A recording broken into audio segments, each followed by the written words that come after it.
মনে করো তোমাকে কোনো সাপ কামড় দিয়েছে, তাহলে তুমি তোমার জান কিভাবে বাঁচাবে?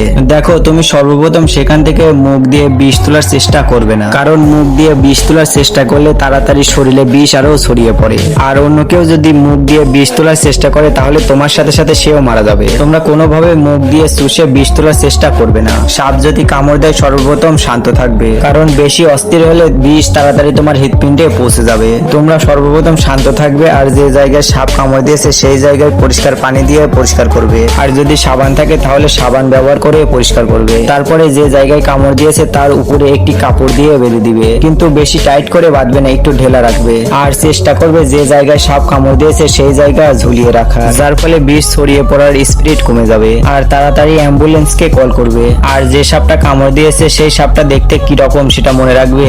আর যে সময় সাপ কামড় দিয়েছে সেই সময়ও মনে রাখার চেষ্টা করবে। আর এসব কিছু করলে হয়তোবা তোমার জান বেঁচে